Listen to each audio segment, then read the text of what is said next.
Es un gusto tenerlos por aquí, es un gusto saludarlos esta mañana y estamos seguros que estos 2 días van a ser 2 días importantes en su formación y en lo que es el desarrollo institucional. Voy a iniciar por presentar a las personalidades que nos acompañan en el Presidium el día de hoy. Le damos la bienvenida a la doctora Silvia Gabriela Alvidrez Minora del Centro de Investigación y Docencia. Bienvenida, Gabriela.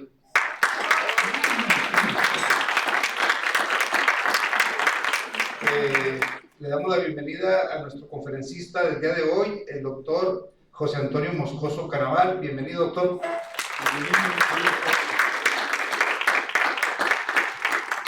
Le doy la bienvenida a nuestra coordinadora de licenciatura de nuestra unidad, la doctora Gabriela Cristina Amparán Sáenz.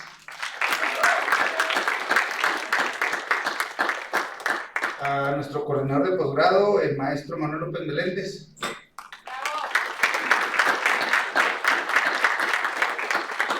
Y al director de nuestra institución, el maestro Sergio Guillermo Armendariz Díaz. Bienvenido, maestro.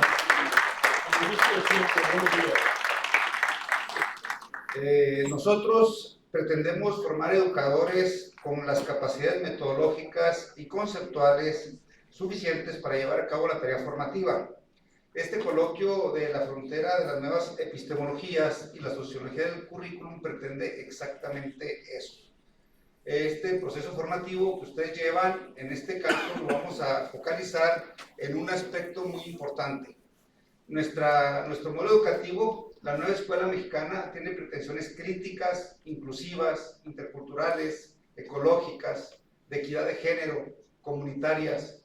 Son perspectivas de largo aliento que sin un componente formativo basado en el conocimiento corre el gran riesgo de ser un programa de adoctrinamiento. En ese sentido, el conocimiento y el rol del conocimiento es lo fundamental para que ustedes como educadores puedan tener una práctica profesional bien fundamentada, bien sustentada y con mucha conciencia del compromiso que tenemos en la formación de nuestros alumnos. Este coloquio pretende esa reflexión durante estos 2 días y son ustedes bienvenidos y agradecemos también a los que vayan a estar aquí en el Presidium para que compartan sus ideas. Entonces vamos a iniciar hoy con la bienvenida por parte de nuestro director para dar inicio a los trabajos de este coloquio de las fronteras de la epistemología. Maestro, si eres tan amable. Muchas gracias, maestro, muy amable. Muchas gracias, bienvenidos. Es un placer siempre aquí en nuestro magno auditorio José Vasconcelos, maestro de América. Es un placer tenerlos porque en cada evento la universidad crece y el auditorio se vuelve cada vez más poderosamente simbólico con su nombre del gran educador mexicano, maestro de América. Quiero agradecer primeramente, después de a todos ustedes, todas, al extraordinario trabajo realizado por el subdirector académico Jesús Ríos y el extraordinario trabajo del coordinador de posgrado Manuel López. Todos aquí son importantes, todos colaboran. Este grupo de trabajo es excelente, por eso la unidad es reconocida por su valor académico. Pero este evento tuvo situaciones especiales que en su momento ahondaré. Hoy es solamente una bienvenida, pero no quiero dejar de reconocer la extraordinaria calidad moral y el valor de nuestros 2 coordinadores que a final de cuentas se constituyen en los pilares de un evento de fin de año que tuvo algunas delimitaciones, algunas demarcaciones, algunas dificultades, pero que a final de cuentas por esta voluntad, esta calidad, este talento y esta convicción se lleva a cabo en este momento. Este evento está en las 2 vertientes estratégicas de esta gestión: cultura pedagógica y profesionalización docente. Esta gestión ha caminado por estos 2 carriles, por estos 2 caminos. Y sin duda, de manera especialmente importante, a partir del trabajo que realiza la sustantividad de la investigación, de la generación de conocimiento, del posgrado en términos de ubicación estructural universitaria que nos han permitido caminar para ir sustentando estos dos pilares. Aquí estamos en la cultura pedagógica, con pragmatismo, con razón estratégica que sostienen y dan vida a la cultura pedagógica. No desconocemos este tipo de ramales organizacionales. Queremos seguir caminando ahí hasta que el tiempo nos delimite para ir logrando lo que aquí tenemos. Presencias con inquietud, presencias con valor, presencias sustentadas en los mecanismos sustantivos universitarios. Queremos seguir así, agradeciendo por supuesto a nuestros muy queridos visitantes que están en su casa, a todo el grupo de esta institución que tanto queremos y por eso con convicción la posicionamos. Sabemos que lo que estamos haciendo, lo estamos haciendo en la ruta de la corrección y de la convicción. No nos van a apartar de ahí. Vamos a estar ahí enfatizando nuestra visión, dándole fortaleza a nuestra misión y agradeciendo de manera particular a quienes nos debemos de mayor y en mayor grado, a todos ustedes, a todas ustedes. Que el coloquio resulte tan valioso como surgió, con romance pedagógico y con valor moral, con convicción ética. Que tengan mucho éxito y que disfruten estos 3 días de este espíritu y de estos contenidos. Gracias y éxito.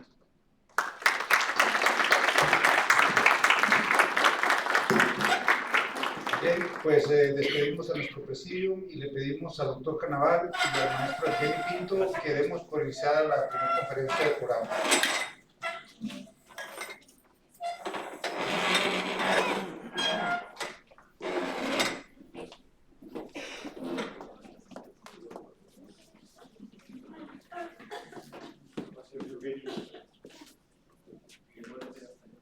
Perdón, buenos días. Bueno, me toca al doctor José Antonio Moscoso Canaval. Voy a ser breve, voy a tratar de resumirlo un poco. Es licenciado en Pedagogía por parte de la UNAM ENEP Acatlán. Tiene un diplomado en Educación de Niños Sobredotados y Talentosos por parte de la Universidad Autónoma de Tlaxcala, Universidad de las Américas. Un diplomado en Desarrollo de Habilidades y Valores en todos los niveles de la educación, Filosofía para Niños por parte de la Universidad Olmeca. Maestro en Educación Media con especialidad en Psicología y Orientación Vocacional por parte de la Normal Superior de Yucatán. Maestro en Ciencias con especialidad en Investigaciones Educativas bajo la tutoría del doctor David Francisco Bloch Sevilla en la línea de inscripción didáctica de las matemáticas en la escuela primaria. Una especialidad por parte del DIES Investad. Tiene una especialidad en mejoramiento de la gestión educativa en las escuelas normales en México, de CRIFAL y PUNESCO, y un doctorado en educación en la línea de investigación didáctica y formación docente por parte de la Universidad Internacional Iberoamericana. Cuenta con 35 años de formación inicial de docentes de educación primaria en el estado de Tabasco. Ha sido fundador de la escuela primaria anexa José Tapia Bujalance en la Escuela Normal Urbana de Balancán, para promover la pedagogía Freinet.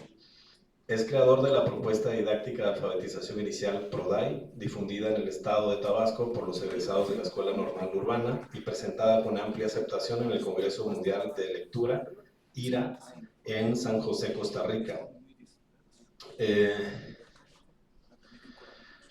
Ha sido director de la Escuela Normal Urbana de Balancán. Durante su gestión, la escuela fue avalada por los CIES, obteniendo el nivel 2. Ha publicado en revistas indexadas y arbitradas en México los resultados de sus investigaciones. Es miembro del Padrón Estatal de Investigadores en el Consejo de Ciencia y Tecnología del Estado de Tabasco. Ha participado como ponente en 2 reuniones latinoamericanas de matemática educativa en Uruguay y más recientemente en Medellín, Colombia. Ha tenido participación en 5 conferencias internacionales sobre la teoría antropológica de lo didáctico en España y Francia. Como director de la Normal, impulsó la movilidad estudiantil en las escuelas Freinet de las ciudades de México y Cuernavaca, Morelos. Es miembro fundador de la Red Temática de Investigación en Educación Rural, RIER, financiada por el CONACYT. Coautor del trayecto formativo Trabajo Docente de la Escuela Multigrado para las licenciaturas en Educación Primaria y Preescolar. En fin, ha publicado también en autoría y coautoría diferentes capítulos en libros como La Educación Rural en México, Propuestas para una Política Educativa Integral, Las Voces de los Estudiantes, Estado del Arte en la Educación Rural en México y una serie de artículos.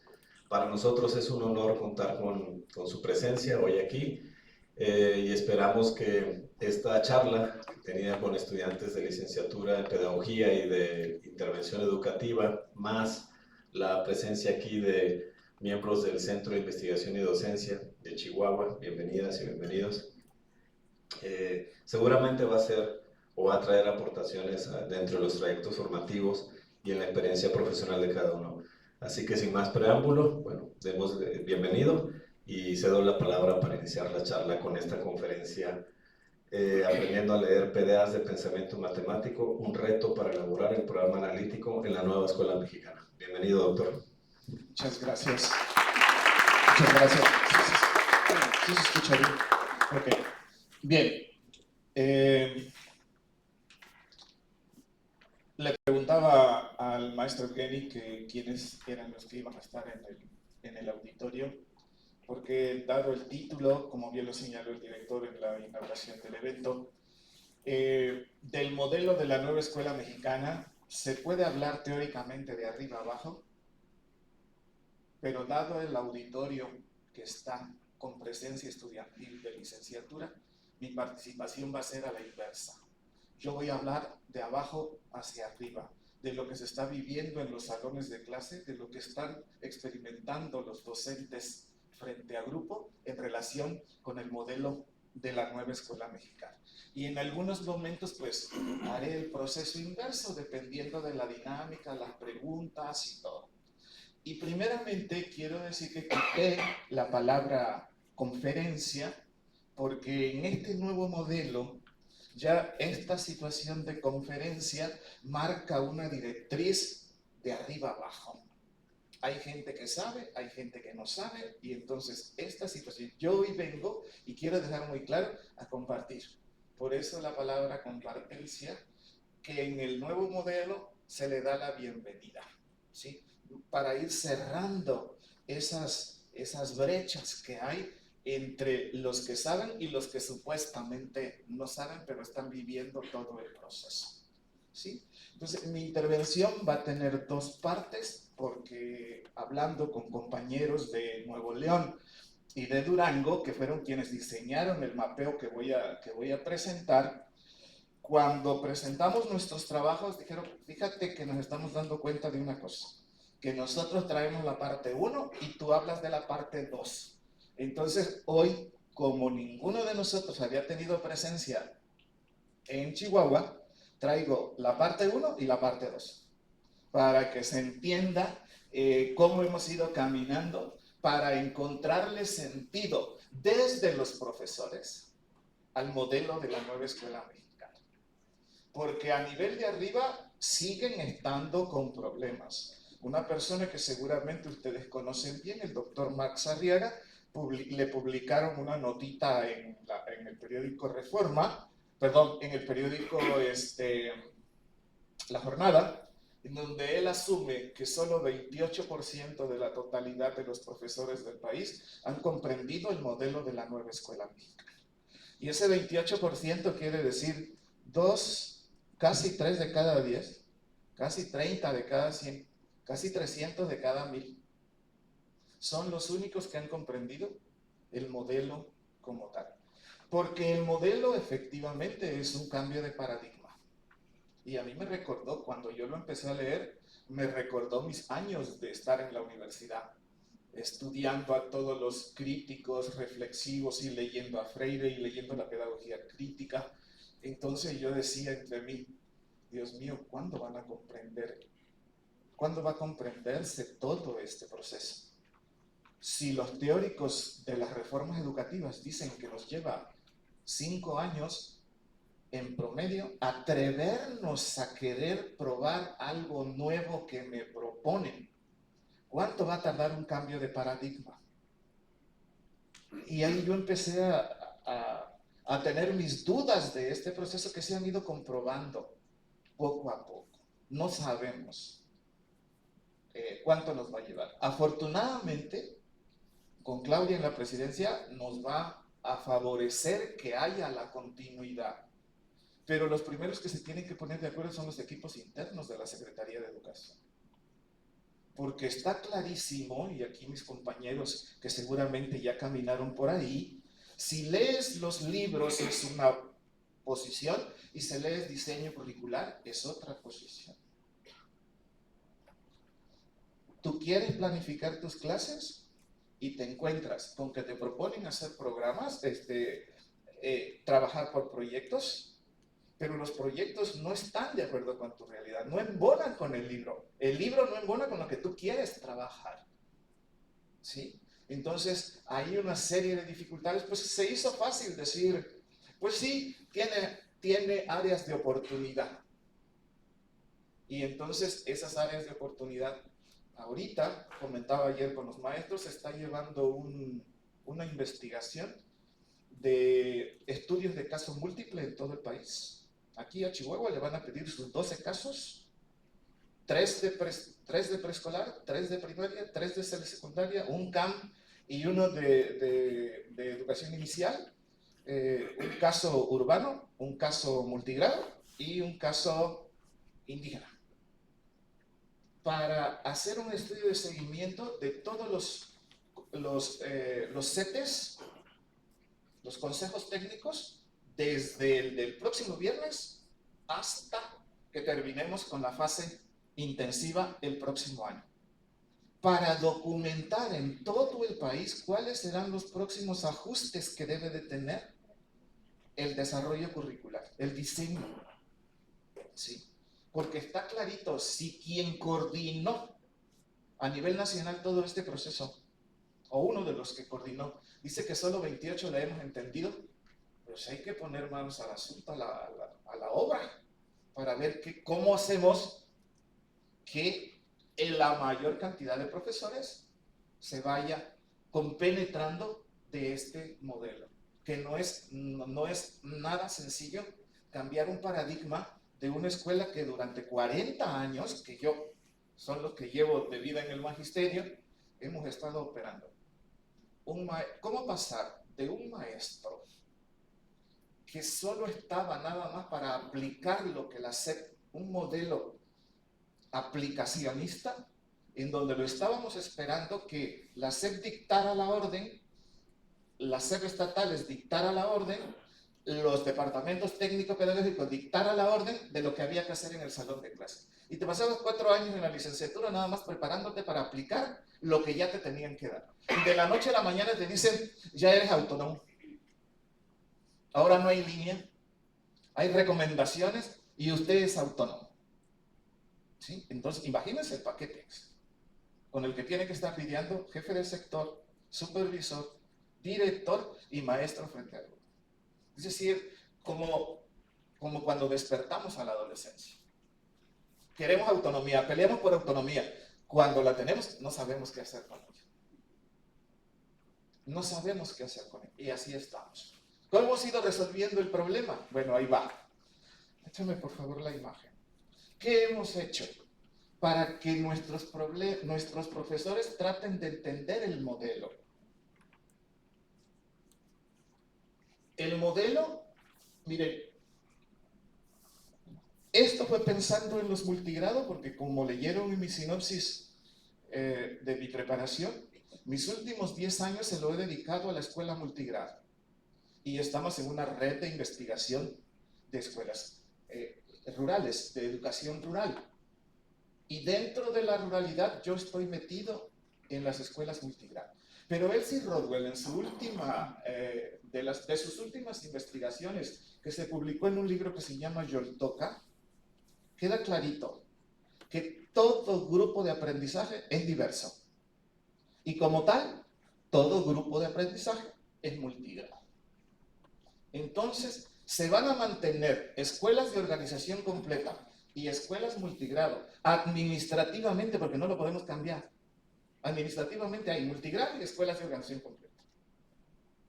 Pero en los hechos, todas nuestras escuelas son multigrado. ¿Por qué razón? Estamos egresando, sobre todo en el medio rural, y Chihuahua está en esa situación, estamos egresando alumnos de 6º grado que no son alfabéticos convencionales y que no manejan cálculo básico, y los mandamos a la telesecundaria. A mí me duele, porque son los que más lo necesitan. Y en una conferencia como esta se acercan los maestros de tele y me dicen, profe, nosotros quisiéramos saber en qué consiste esa propuesta que nos presentó de alfabetización ahorita. ¿Podríamos trabajarla más de cerca con usted? Le digo, pero si ustedes son de telesecundaria, usted es ingeniero, usted es administrador. No, profe, es que nuestros alumnos nos llegan sin saber leer y escribir. Yo no daba crédito a lo que estaba escuchando. Y fue muy doloroso corroborarlo. Eso está pasando en el medio rural. Y aunque Chihuahua tiene unos excelentes equipos trabajando en multigrado, pues imagínense, es Chihuahua el estado mayor de la República. No a todo se puede llegar y atender. Además, Chihuahua tiene presencia del multigrado más difícil, que es el multigrado indígena con varias lenguas que tienen en el estado. En eso se parece mucho a Oaxaca, se parece mucho a Chiapas, sí, porque en Oaxaca pasas el cerro y es otra lengua, otra cultura, otra manera de trabajar. Y aunque todos son oaxaqueños, en realidad eso es como muchos países viviendo en una situación. Porque una lengua es la concreción de una cultura. Es una manera de ver el mundo, una manera de ser y todo. Entonces, con tantas lenguas, pues son como muchos países que hay que hacer algo por alfabetizar y por manejar cálculo básico, ¿no? Entonces, miren, este trabajo que le voy a dejar al maestro Evgeny el archivo, porque ha sido de muchísima utilidad. En la presentación ahí tenía que yo tengo a mi cargo ahorita en Tabasco, en la Secretaría de Educación Pública, el Departamento Técnico Pedagógico. Es decir, que no se mueve nada en las escuelas de innovación o de trabajo alternativo que nosotros no lo propongamos. Y nos está haciendo de magnífica ayuda este trabajo. ¿Qué tiene este trabajo? El primer círculo, segundo y tercero son las fases. Es decir, está condensado y en lugar de enfrentarte a 78 libros, está condensado acá. Ese círculo tiene 4 cuartos. Cada cuarto es un campo formativo. Cada círculo es la fase. Entonces tienes primero y segundo, tercero y cuarto, quinto y sexto. Del lado izquierdo están los parámetros para la lectura de tu realidad, que es de donde debemos partir. Es el producto del primer set de este año. ¿Cuáles fueron los productos de tu lectura de la realidad? Y del lado derecho, los campos, los ejes articuladores. Que ahí de paso les digo, porque yo le hice la pregunta a las compañeras de Mejor Edu, ¿qué articulan los ejes articuladores? Eso es algo que tenemos que dejar claro. ¿Qué articulan? Articulan toda la vida de la escuela y de la comunidad. Por lo tanto, no podemos hacer planeación para favorecer un eje articulador, porque todos están permeando el trabajo de la escuela. Una pequeña anécdota, porque yo luego recurro a varias anécdotas para poder fijar el conocimiento.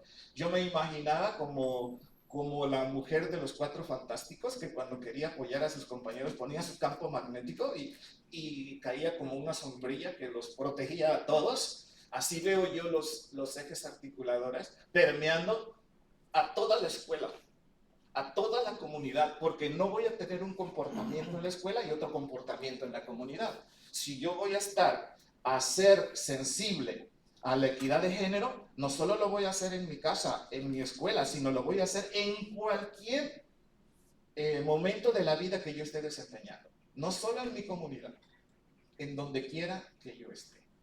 Entonces, los ejes articuladores articulan la vida de las escuelas. Porque no vas a estar a favor de la equidad de género el jueves y el viernes ya no lo vas a estar. O no vas a estar el lunes a favor de la interculturalidad crítica y al final, o el fin de semana, si te vas a un antro, ya no vas a respetar la interculturalidad. Porque de paso, se los digo fácil, para respetar la interculturalidad son 3 procesitos que hay que desarrollar. Te conozco, te respeto y te aprecio. Si nosotros manejamos esos 3 aspectos, podemos decir que estamos viviendo o estamos colaborando para una sociedad intercultural. Repito, te conozco, te respeto y te aprecio. Y díganme ustedes, ¿en qué parte de la vida no es válido eso? ¿No son principios para trabajar, para convivir en sociedad? Te conozco, te respeto y te aprecio. Por eso, esos son los 3 momentos para pasar de una sociedad multicultural a una sociedad intercultural. Esto nos explicó muy bien Silvia Schmelkes hace poco tiempo, que estuvo en nuestro estado, porque en nuestras pruebas de Mejor Edu los chicos salían mal en la cuestión de interculturalidad. Y ella llegó y nos explicó con una didáctica como solo ella sabe hacerlo. Si nosotros a la gente la respetamos, la conocemos primero, la respetamos y la apreciamos, vamos bien. ¿Sí? Bien, entonces están todos los requisitos. Si puedes bajarle un poquito para que se vea lo que dice arriba. No, al revés. Porque arriba dice programa analítico, pero no sé si se puede ver. No, sigue viéndose. Pero ahí arriba hay ahí está, ahí aparece. Programa analítico. Y al final dice situaciones problemáticas a resolver. En la parte donde está la flechita a lo último. Es decir, ustedes se sientan a hacer su programa analítico. Esto lo estamos distribuyendo nosotros en lonas de 1x1 y en lonas de 2x2 si se necesita tener en las aulas de consejo o en lugares en donde haya un auditorio como este o un trabajo más colectivo. Pero a nivel individual yo tengo la de 1x1 y me siento con ahí están todos mis contenidos, mis ejes articuladores, están los elementos para la lectura de la realidad y qué problemáticas salieron de ahí, que es lo que está en la flechita del último. Situaciones, problemas a atender. Pero ustedes tienen esos problemas a resolver emanados de su diagnóstico socioeducativo, porque es de esto que va a salir tu diagnóstico socioeducativo. Problemas a resolver. Y entonces, agarran el problema número 1 y dicen, ¿cuántos contenidos están implicados aquí en este problema a resolver? Y entonces ahí están los contenidos, pero la realidad no te da contenidos por campo formativo, te da un problema que se vincula con todo,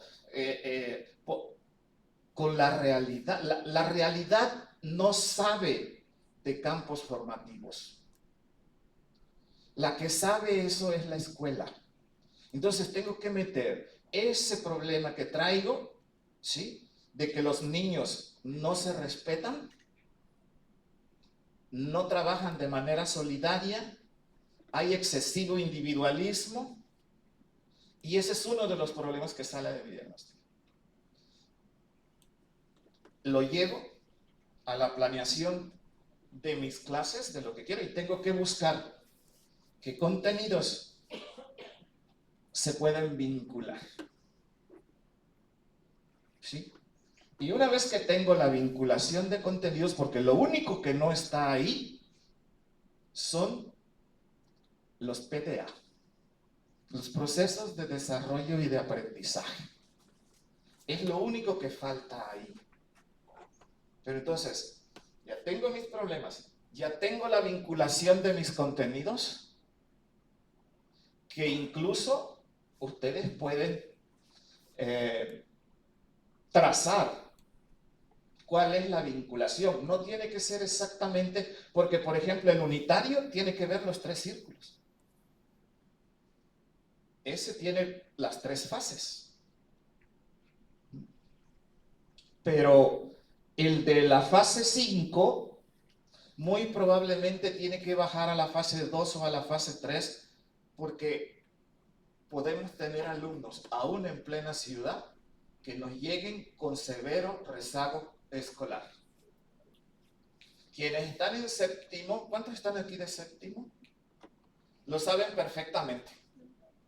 Que les entregaron, los mandaron a practicar a fase 5 y tienen que enfrentar situaciones de cómo alfabetizarlos. Porque apenas si te silabean, no te puede tomar dictado. Se tarda inmensidad de tiempo para que transcriba del pizarrón lo que tú quieres que rápido salga, y ahí lo tienes que estar viendo qué haces con él. Entonces, aquí se tiene lo que realmente vas a vincular de acuerdo con las características de tu grupo. ¿Sí? Y ahora viene la situación de los PDA, que es en donde voy a centrarme un poco más. Pero quiero, si hay alguna pregunta aquí, devolver, porque ya no vamos a volver a esta situación.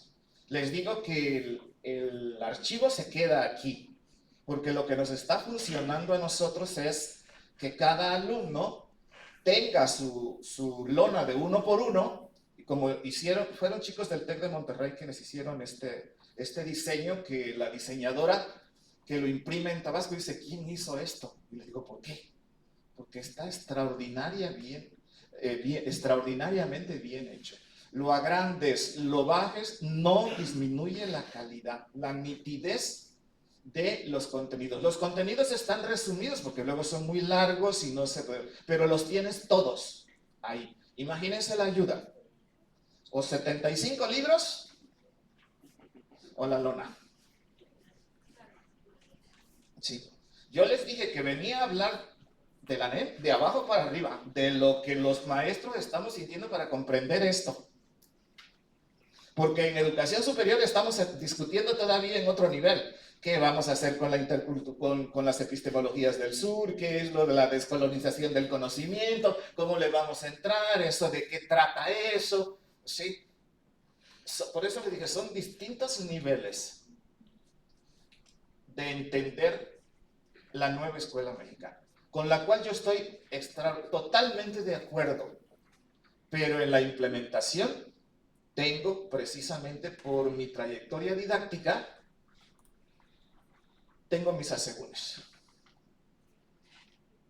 Porque esto no lo plantea quienes implementan la NEP. Está saliendo del trabajo de los maestros, está saliendo del trabajo de los investigadores, estamos ahí con los maestros día a día. ¿Sí? Si tienen alguna pregunta, quisiera abrir el espacio para que aclaren lo que gusten relacionado con esto que les acabo de presentar. O una opinión, lo que les parezca este diseño que se hizo.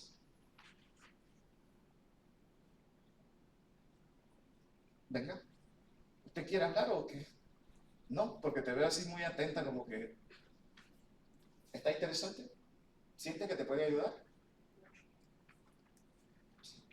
Sí, maestra. Maestro, esto de la trayectoria que acaba de mencionar usted, de la trayectoria propia didáctica, ¿no será ese un impedimento de todos los maestros para no adentrarse al análisis de estos programas?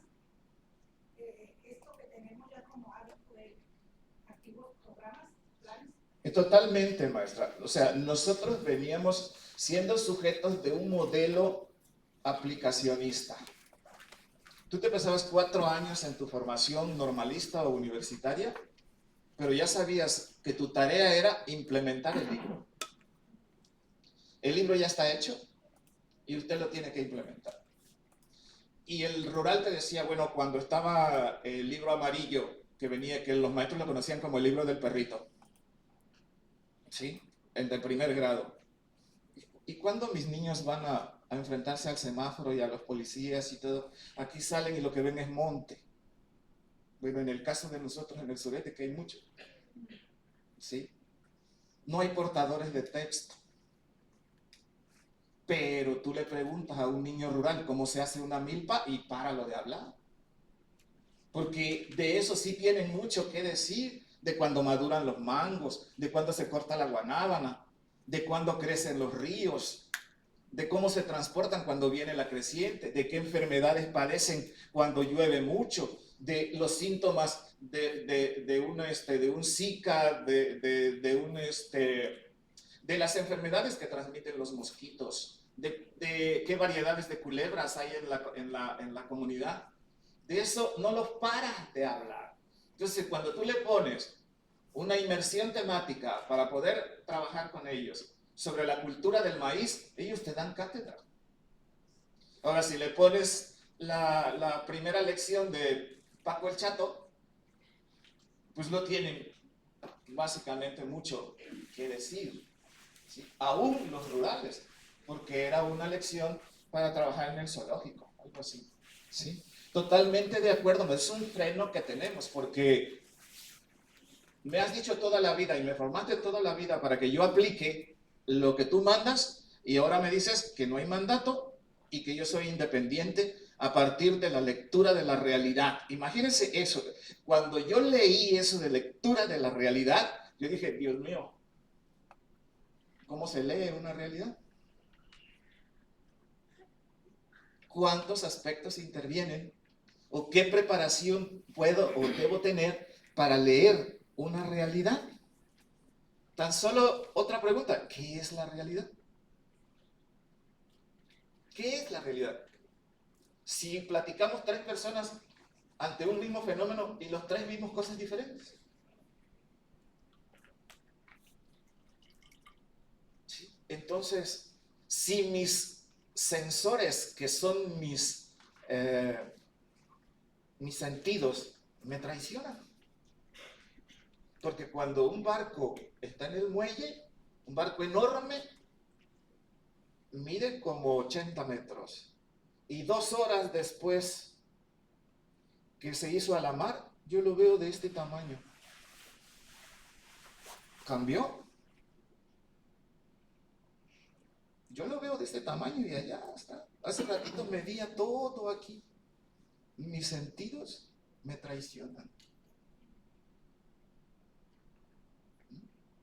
¿Usted, maestra, quería decir algo? Sí, como, sí se me hace muy ilustrativo el esquema, ¿verdad? En relación a cómo adentrarnos a lo que viene siendo el programa de ley. Me recuerda el círculo que había también de todos los, de lo que era el plan y programa del 2017, que también venía así Sí. como un círculo donde venían las áreas y venía todo concentrado ahí.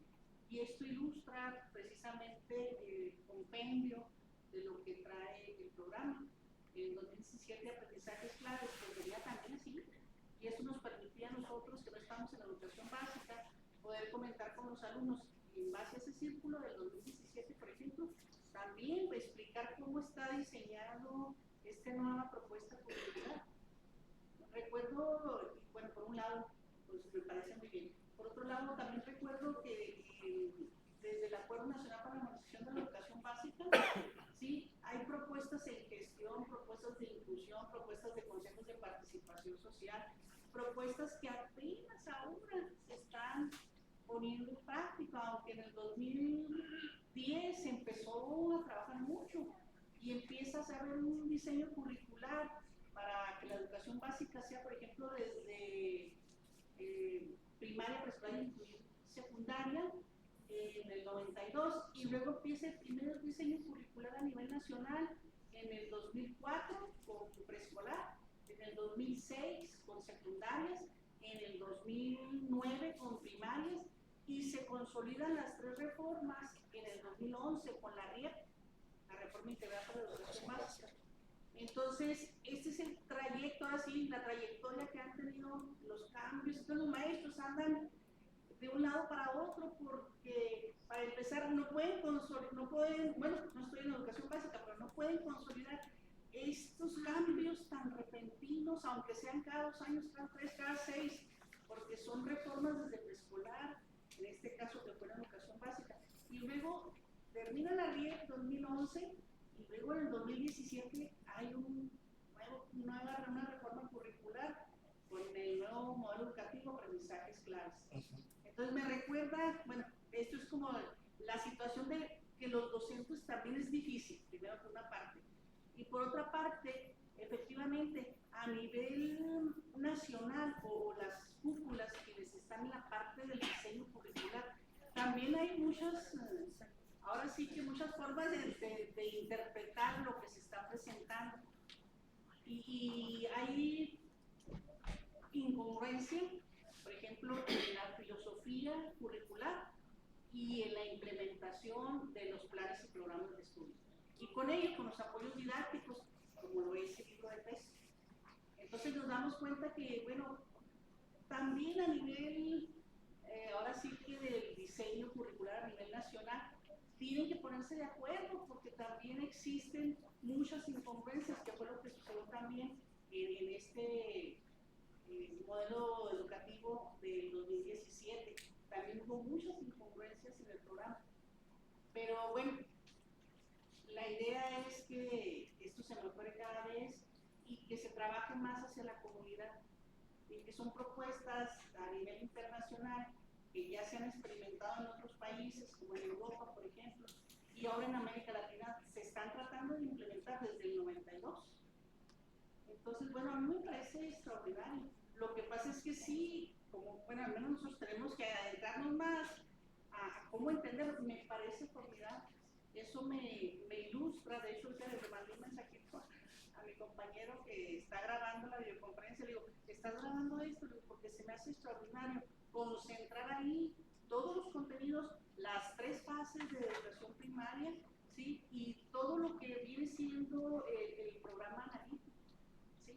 Faltaría agregar, no sé, el programa sintético para ver cómo se integra a este nuevo modelo, ¿verdad? No, pues me parece extraordinario. Yo creo que sí deberíamos de tener aquí en la universidad una lona cuando menos del tamaño de la pantalla aquí de la esquina o de estas pantallas que tenemos, para que nosotros como maestros o como estudiantes tengamos el panorama general de, no sé si el programa venga, doctor. Este es un trabajo exclusivo. De hecho, solo por la confianza que tengo aquí a través del maestro Kenny, voy a soltar el archivo porque tiene derecho de autor. Es que fue un trabajo específico. Sí, le tengo que decir al maestro Gamaliel, me voy a ver con él en la normal de el Quinto Sonora el próximo jueves y viernes y decirle, mire, tomen una decisión porque esto ya está siendo tan demandado que o lo sueltan porque no, si realmente fue un trabajo de solidaridad y todo, eso ya tiene que caminar por todo el país, porque todo el país lo está necesitando. No va a haber cambio sobre la nueva escuela mexicana. Van a haber ajustes y se están haciendo, pero tenemos que continuar en esta línea. Y quiero decirle, maestra, yo nada más agregaría sus palabras, es que hubo un cambio de gobierno. Y ese cambio de gobierno tiene que buscar la legitimación de su proyecto de gobierno. Y eso tiene que empezar a legitimarse desde la educación básica. Por eso los ejes articuladores. Cada uno de los 7 abonan a una sociedad diferente que es la que quiere el gobierno que está establecido y que decidimos darle continuidad. Hay que entender eso.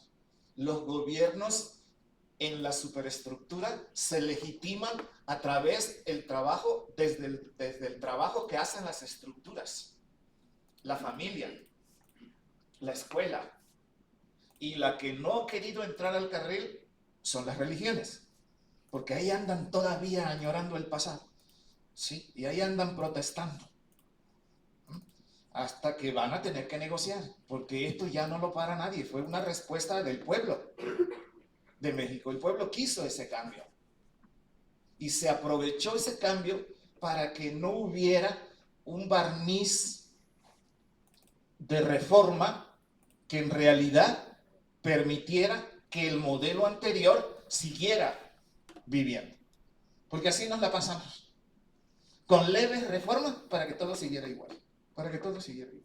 Se gastaba todo el dinero en el diseño y en la aplicación ya no había recursos. Entonces llegaban los diputados y no le otorgaban recursos. Esa es la manera más fácil de erradicar una reforma.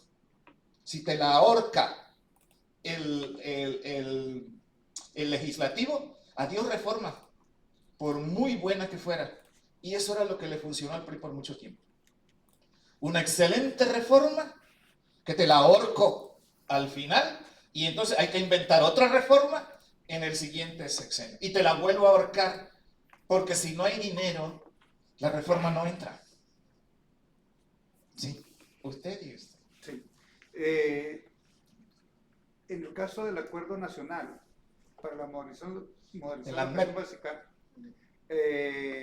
exactamente se hablaba en aquellos tiempos, porque bueno, pues usted y yo ya éramos profes entonces, y se hablaba del cambio de paradigma y de todos los problemas que traíamos con el modelo anterior y la parte del concepto de la calidad educativa y cómo íbamos a ir caminando.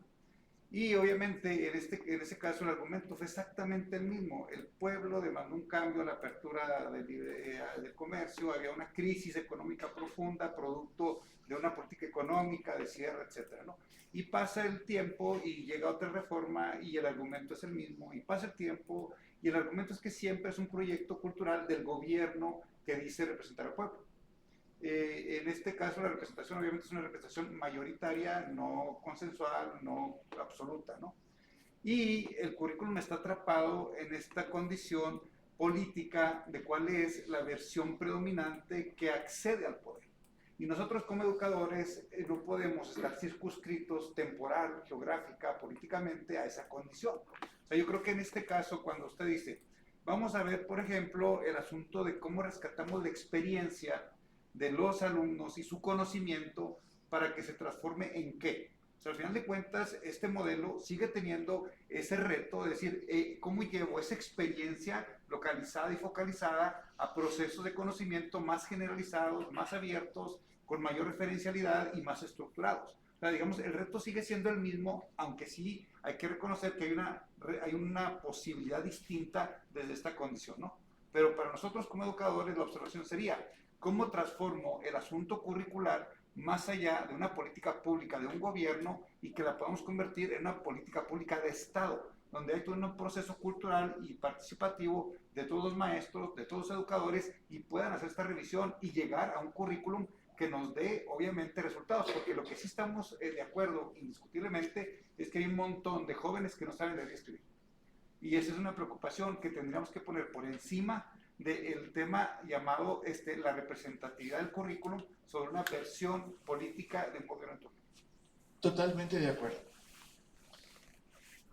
Nada más que de donde yo miro, no es lo mismo que pacten el Baester y Salinas y usen un discurso X con el cual estamos de acuerdo, a que pacte Andrés Manuel con las bases, desde otra postura de gobierno.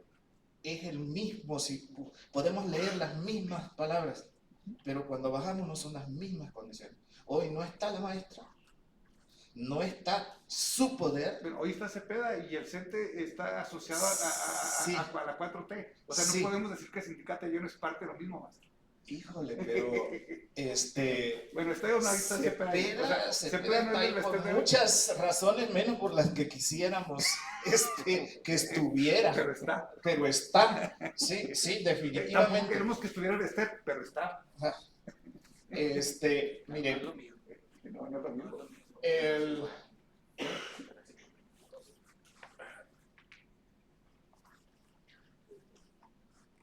la situación es que se está afrontando desde otra perspectiva y nosotros tenemos que empezar a resolver desde acá abajo. Yo en lo particular, para tratar de romper con eso, porque yo al igual que los maestros, igual que los alumnos, me llené de dudas con el modelo de la nueva escuela mexicana.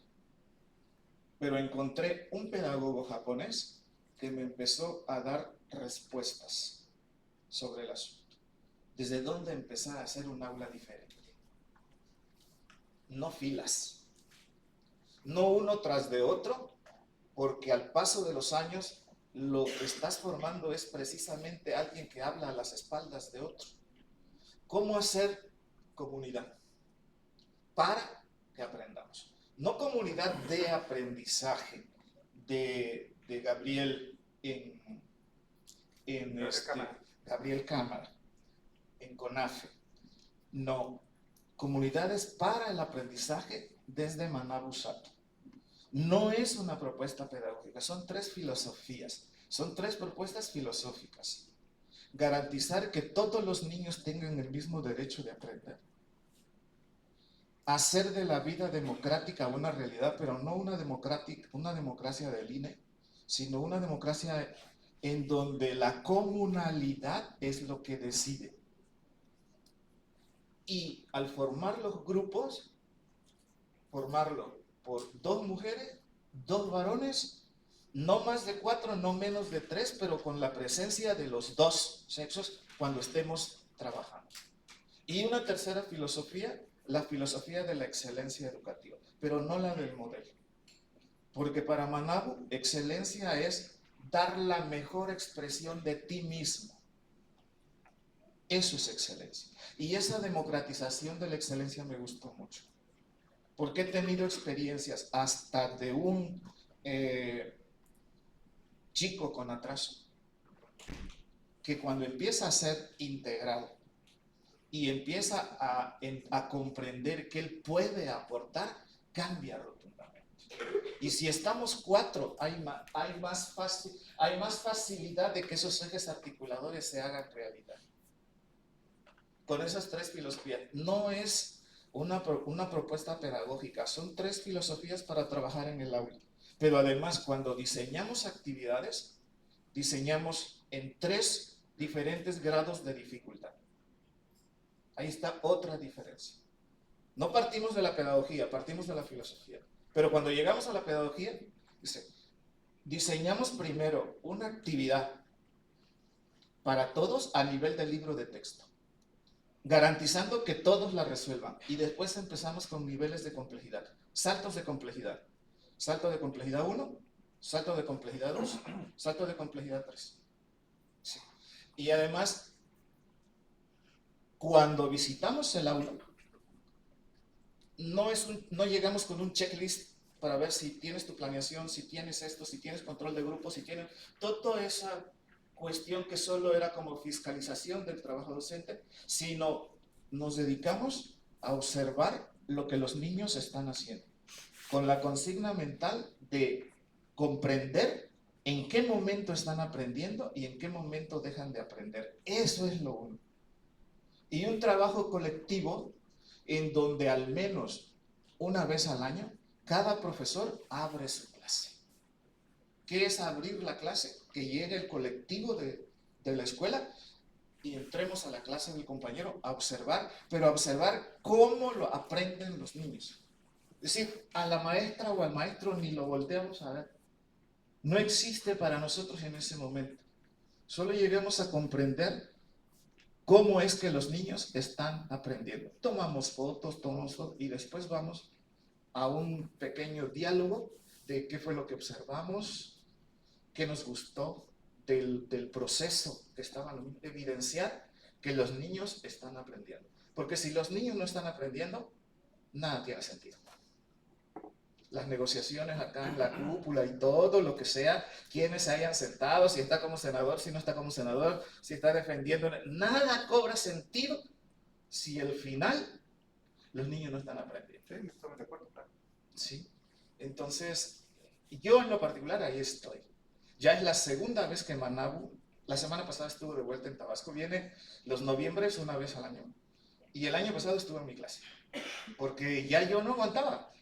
Yo decía, si esto me está dando las respuestas a la NEM, yo quiero explorarlo a nivel de normales, porque Manabu ha trabajado a nivel de las escuelas primarias.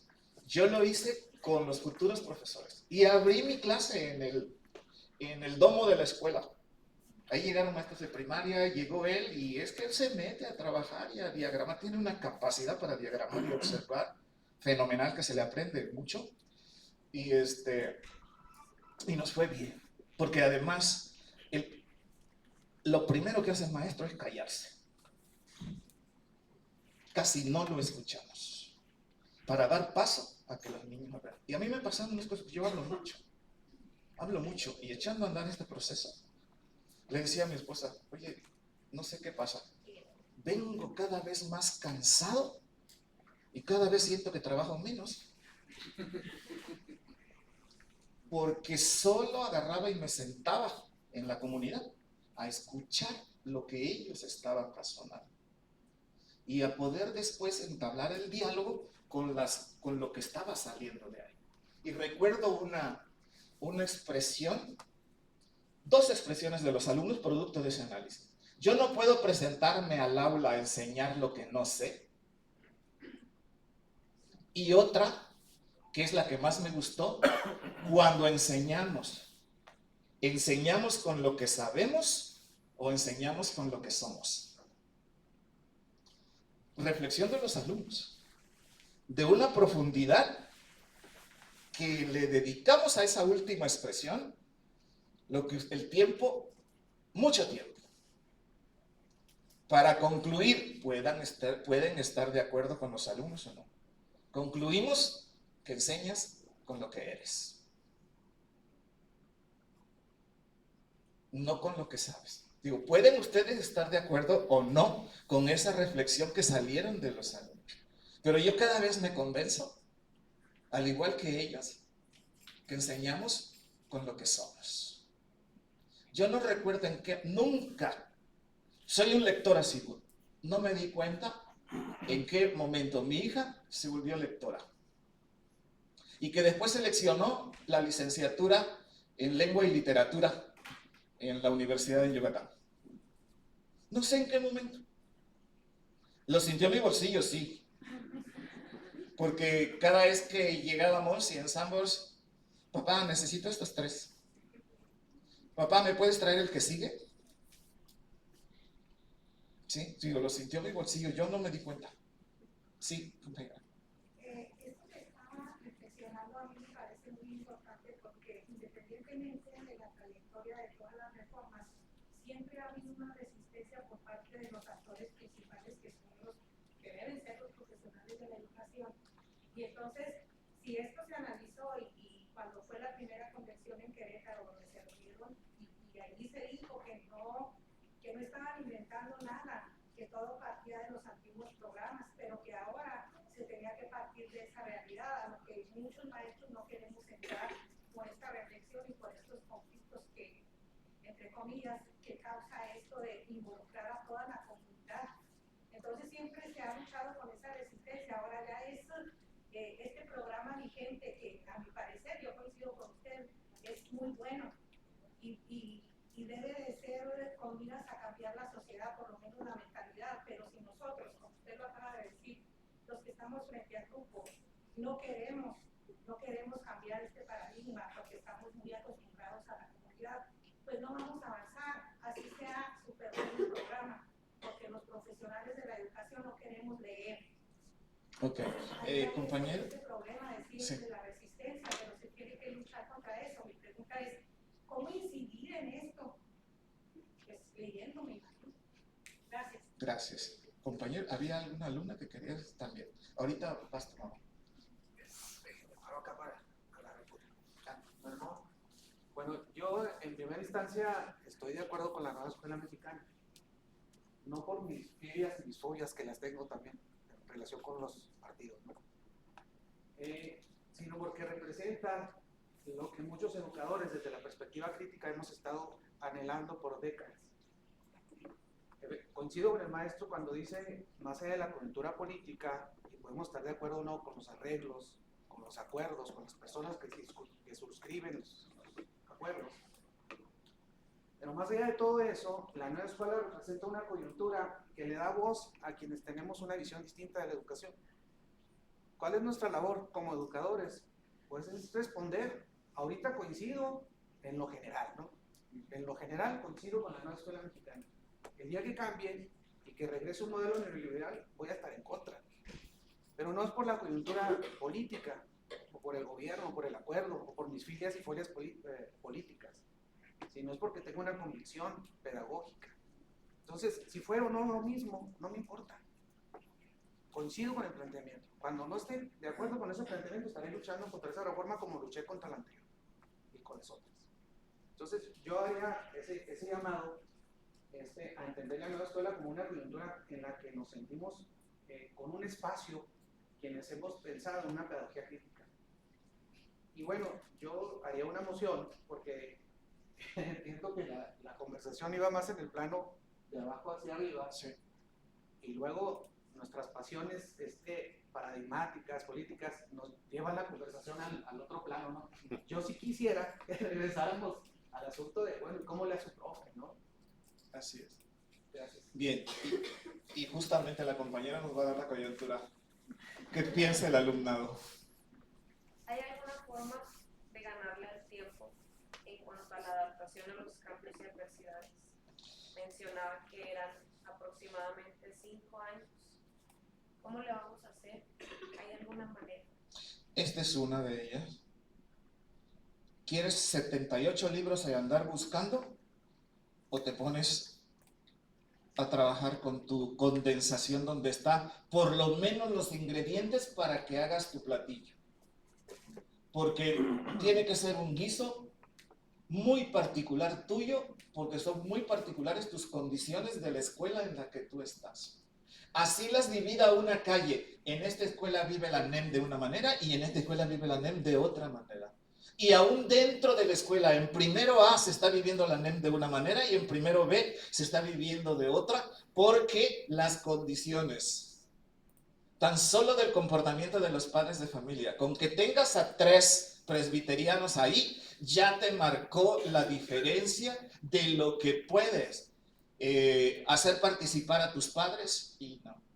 En uno vas a estar luchando porque no te cantan el himno nacional y el otro ni en cuenta, los míos todo lo cantan.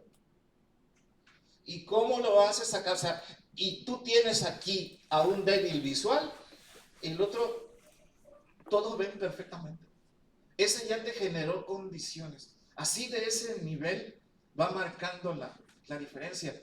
Porque tú no manejas lengua de señas, no manejas, o sea, todas esas situaciones que aprovecho para decirles, y con todo respeto lo digo, en la pedagógica se vive con mayor dificultad. Porque las mallas curriculares de la pedagógica no contemplan las situaciones, varias de las situaciones que tenemos que resolver. Por ejemplo, lengua de señas mexicana, para atender a una fracción de la población que te puede presentar esas características. Alfabetización inicial, que es el taller que vamos a tener al ratito. Es decir, si son similares las mallas curriculares de aquí con la de Tabasco, no han tenido encuentro con el multigrado, porque no aparece. Y Chihuahua tiene una gran manifestación de escuelas multigrados. Hay probabilidades que ustedes ganen una plaza y las manden para allá. Habría que ver una pequeña investigación de los egresados, de que digan los de la pedagógica de acá o los del centro de investigación en qué le quedaron a deber sus instituciones. Seguro en cómo atender a los niños con necesidades educativas especiales o ahora con barreras para el aprendizaje. En gestión escolar, porque si llegas a multigrado y llegas a unitario, tú eres todo. Conserje, director, maestro, de todo. ¿Sí? Y es donde más se empieza a recrudecer la demanda de no me formaron para esto, no me formaron para esto. ¿Sí? Entonces, nosotros tenemos 4 situaciones específicas que atender. Alfabetización inicial, y voy a hablar como jefe del departamento técnico pedagógico. Tengo a mi cargo profesores que no saben alfabetizar y no pueden desarrollar un programa de lectura de comprensión. Pensamiento matemático y resolución de problemas. Planeación didáctica y evaluación formativa y escuelas multigrado. Esos son nuestros 5 programas estratégicos que tienen que ver con 5 problemas nacionales. Y ustedes están en este país y seguro que está presente esa misma situación. En mayor o menor dificultad, pero está presente. Porque la licenciatura en educación de normales cumplió 40 años. Y en esos 40 años, imagínense, normales no ha podido garantizar egresados que manejen estrategias de alfabetización. Y yo entré, tengo todas las reformas encima.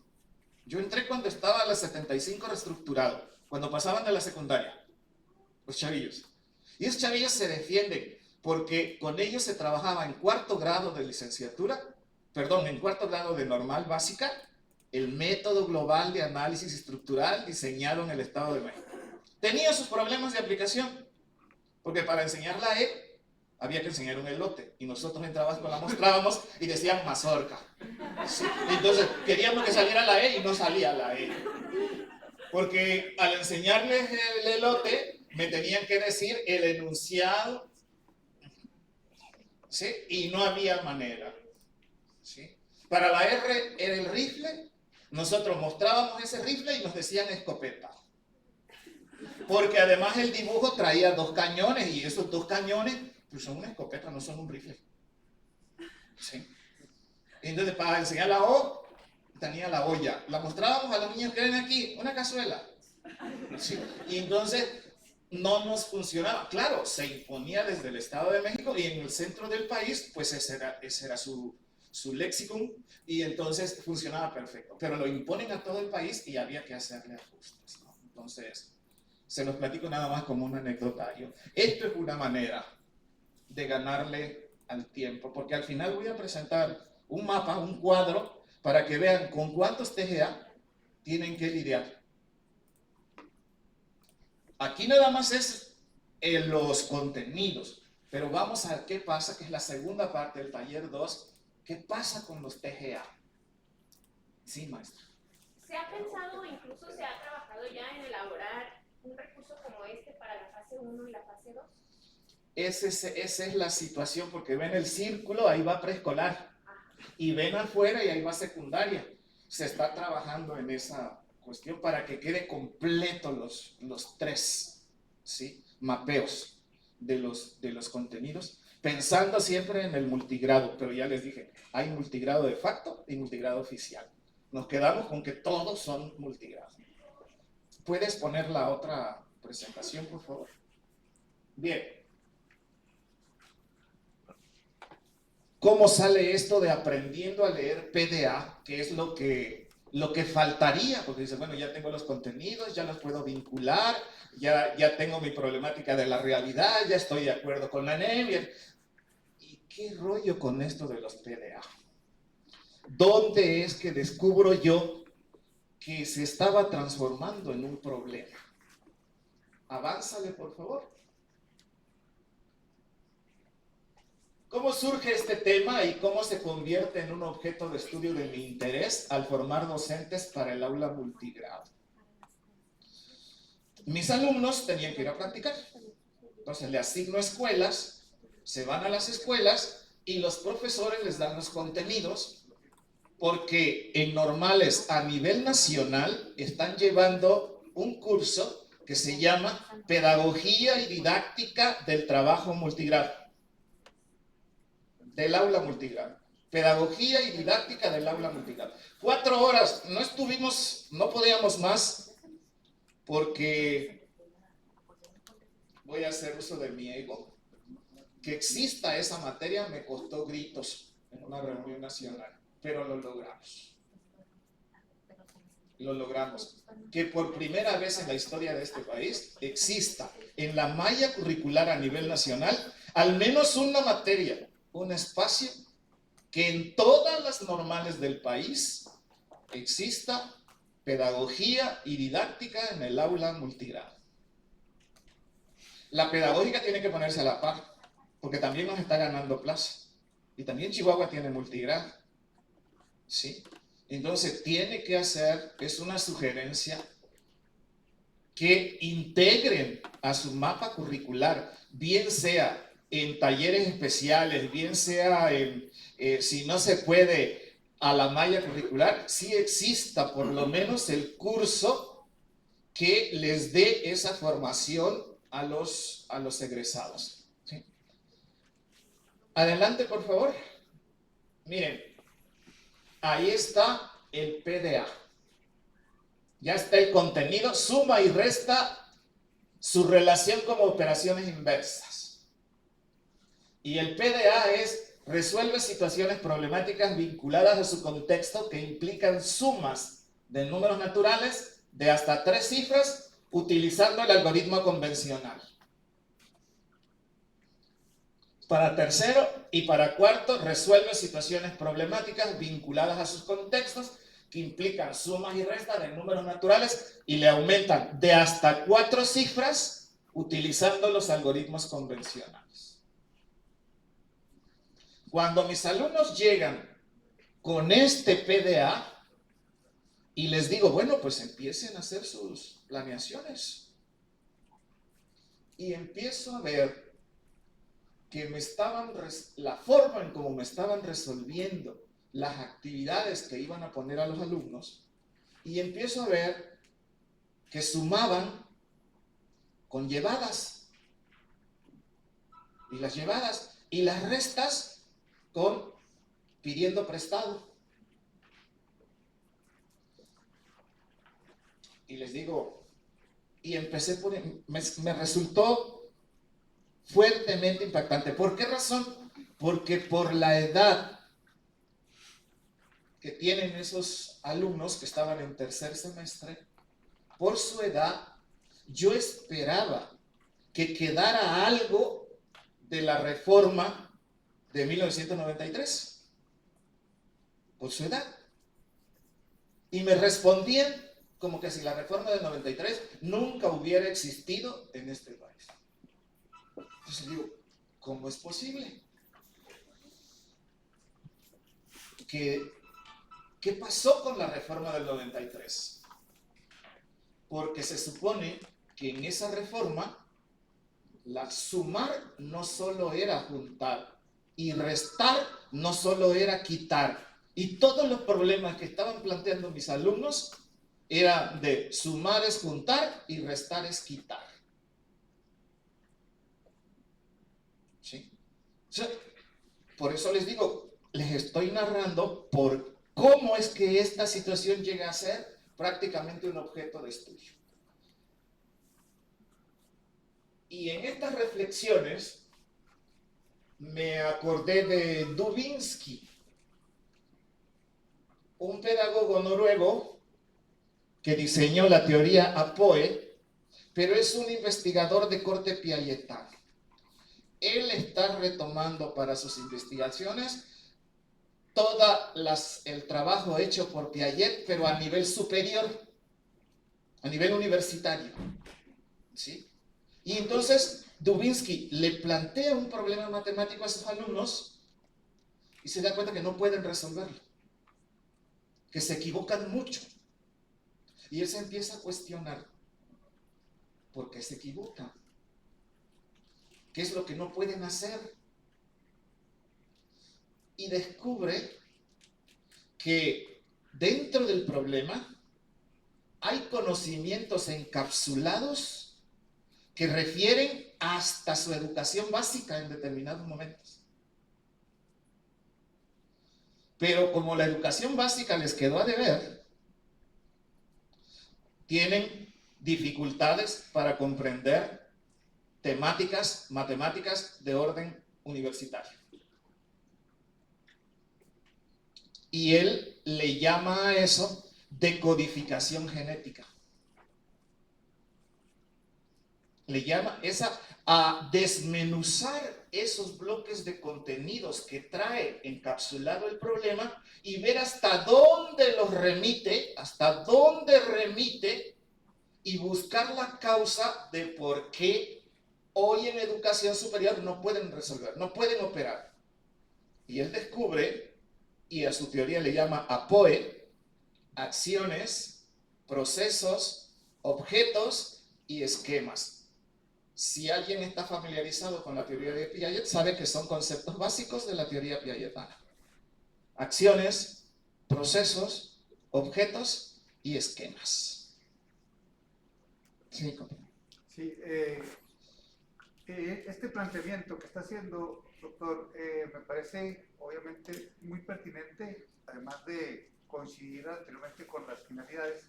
Y aquí lo que veo es precisamente esta parte que se vacía, lo que se hacía en la propuesta 93, por ejemplo, el tema de los problemas dentro de los problemas.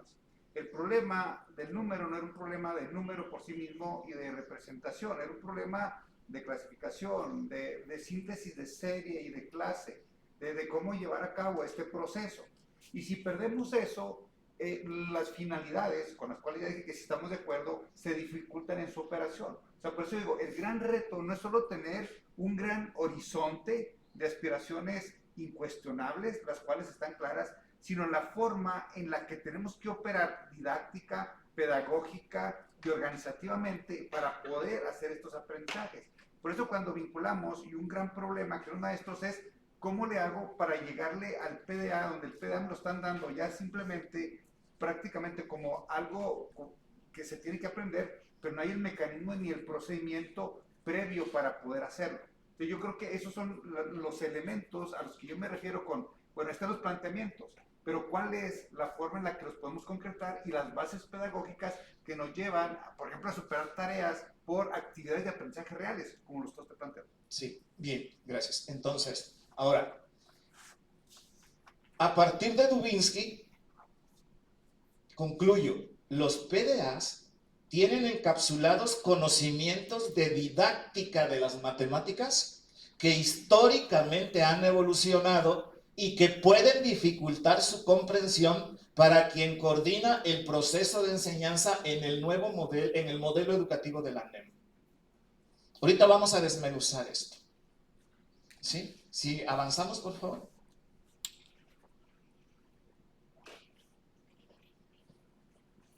¿Qué conocimientos matemáticos y de didáctica de las matemáticas trae encapsulado nuestro PDA de referencia? El que les plantearon el que trajeron los chicos que les dio su profesor y que lo tenemos como PDA de referencia. O sea, ahí en esta imagen, es decir, cada PDA, ustedes deben de preguntarse cuántos conocimientos, sea el PDA del que sea, están encapsulados aquí. Porque si yo no desmenuzo los contenidos que están adentro ahí, ¿cómo es que voy a vincular? Incluso este ejercicio es válido también para los proyectos. Porque los maestros no le están encontrando sentido a los proyectos. Porque ya se demostró que los proyectos están buenos, pero no se fijaron en qué grado, en qué fase los proponían. Hay uno de primer año que pide que el niño se mida la cintura y se pese para diagnosticar su índice de masa corporal. El proyecto como proyecto está bueno porque el eje transversal es que tenemos a los niños obesos, tenemos el primer lugar de obesidad infantil y es un eje transversal que corre toda la NEM, ¿sí? Lo de nutrición y todo, por eso está haciendo muchas cosas. ¿Qué tiene de problemático ese proyecto? Que está en primer año. Y va a agarrar una cinta métrica para medirse. ¿Y cómo va a leer la cinta métrica? Y luego lo va a pesar. ¿Y cómo va a leer esa báscula? Y luego para el índice de masa corporal tienen que dividir. Sí, el proyecto está genial, pero está en primero. Los proyectos te piden matemática en acto, en uso. Y el problema es en qué momento la van a aprender. ¿En qué momento la van a aprender? No es que esté fuera la matemática, no, la matemática está ahí. Presente, se necesita. Tienes que medir, tienes que pesarte, tienes que dividir, ahí está la matemática. Pero, ¿y en qué momento la aprendió uno de primero? porque está en primer año el proyecto. ¿Sí? ¿Qué hemos estado haciendo? Estudie el proyecto, y esto es ya de cómo hemos estado resolviendo de abajo. Estudia el proyecto, desencapsula todos los contenidos que tiene ese proyecto, y si gusta, vámonos a 15 y 15. 15 días trabajando todos los contenidos que lleva implicado, y ya luego suelta el proyecto. Y entonces, si tiene que sumar, ya sabes sumar, ya lo revisaste. Si tiene que dividir, pues ya revisaste división. Si tiene que comprar ingredientes, ya te preparaste y tienes todos los ingredientes y todo. Si tienes que visitar la panadería, pues ya seleccionaste la panadería donde te los van a aceptar y todo. Y no llegas el lunes, el primer día, soltar y resulta que tú tienes que medir, tú tienes que pesar. Los chamacos se la pasaron tremendamente felices, pero tú hiciste todo. Tú terminaste haciendo todo en aras de terminar el proyecto. Entonces, quien va a terminar aprendiendo más es el maestro. Sí.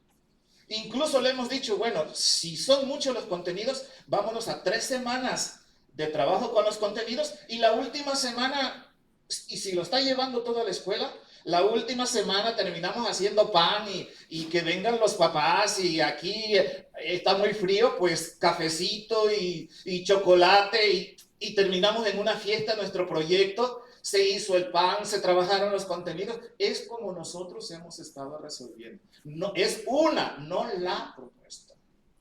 Y desde Mesa Técnica le hemos puesto así. Desencapsula los contenidos, haz un trabajo previo con contenidos y luego suelta el proyecto. Porque ¿qué nos decía una maestra en Oaxaca? Oigan, ¿se valdría salirse un poquito del proyecto para que yo trabaje el contenido? No, maestra, no se salga un poquito, salga así un muchito. Porque lo importante es que el niño aprenda y no termine la fiesta del producto del contenido sin haber aprendido los contenidos. ¿Sí? El producto del proyecto sin haber aprendido los contenidos. ¿Sí? Bien, entonces, vamos a desencapsular este PDA nada más. Es que sí. Dice nuestro PDA de referencia: resuelve situaciones problemáticas vinculadas a su contexto, que implican sumas o restas de números naturales de hasta 4 cifras utilizando los algoritmos convencionales. Primer contenido encapsulado: resuelve situaciones problemáticas. ¿Qué es un problema en matemáticas? ¿Cómo podemos conceptualizar un problema? Primer contenido encapsulado. Segundo, problemáticas vinculadas a su contexto. Ahorita vamos a ver. Porque también tiene implicado cuestiones didácticas. 3. Las problemáticas planteadas deben implicar sumas y restas. Y mi conocimiento me dice nada más que sumar es juntar y restar es quitar. Ahorita vamos a ver qué sucede con eso. 4. Conocimiento de los números naturales y del sistema con el que se opera en la sociedad. El sistema numérico. Y 5. Utilizar algoritmos convencionales. Son 5 cuestiones que tienen encapsuladas ese PDA y que yo, maestro, necesito tener claridad sobre ello. ¿Avanzamos, por favor? Ahí está la primera. Estudiemos con cierto detalle los conocimientos matemáticos y de didáctica de las matemáticas implicadas en nuestro PDA de referencia. Resuelve situaciones problemáticas. ¿Qué trajeron mis alumnos? Que sumar es juntar y restar es quitar. Era lo único que podían hacer. Desde la reforma de 1993, vean qué se ha dicho sobre esto. ¿Avanzamos, por favor? ¿Avanzamos? Miren, diferentes tipos de problemas aditivos simples. Hay 4 variables para trabajar situaciones problemáticas en México a partir del 93. Cambio, igualación, comparación y combinación. Ahí están las de cambio. Pero mis alumnos solo saben plantear cambio 1. Ese degradado del verde es el orden de complejidad. Tiene su chiste el verdecito. El más clarito es el de menos grado de dificultad. Y el más oscuro es el de mayor grado de dificultad. Entonces mis alumnos planteaban un solo tipo de problema. Y desde la reforma del 93, si se trata de la variable cambio, una variable, porque hay dos tipos de variables, semánticas y sintácticas, para poder plantear un problema. Las variables semánticas, usando el español, es el significado que tiene la variable. Cambio, comparación, igualación, combinación. Pero ojo, porque vamos a volver al pensamiento de Dubinsky. ¿Qué pasa si algunos de estos problemas no se plantean? ¿Qué pasa a la larga? ¿Sí? Porque dentro de sus niños de primaria van a haber ingenieros de todo tipo, de todas las ingenierías que haya, y van a necesitar de estos esquemas de pensamiento. Porque cada variable es un esquema de pensamiento, piagetanamente hablando. Entonces, hay cambio 1, cambio 2, cambio 3, cambio 4, cambio 5, cambio 6. Hay 6 tipos de problemas de cambio en orden de complejidad. Y la complejidad está dada por en dónde está ubicada la variable. La variable está ubicada en el estado final, es fácil. En el operador aumenta el grado de dificultad. En el estado inicial son los más difíciles. Por eso en el modelito ven que en el paréntesis primero está en el verde más oscuro, porque es cambio 6, es el grado de dificultad mayor dentro de esa variable.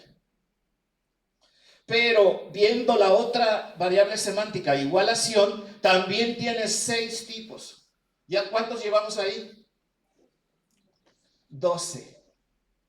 12 tipos de problemas aditivos que tienen que aprender a resolver nuestros alumnos. Todo eso está encapsulado en el PDA. Porque el PDA nada más dice problemas de suma. Eso dice. Pero ¿cómo debo de interpretarlo yo? Tengo 45 problemas diferentes, maneras diferentes de plantear un problema. ¿Sí? A ver, vamos a la siguiente, por favor. Siguiente variación. Ahí está. Comparación. Hay 6 tipos de problemas de comparación. ¿Cuántos llevamos ya? 18. Y 3 más de combinación. 21. Nada más de 2 opciones: variable semántica, variable sintáctica, orden de complejidad, 18 tipos de problemas.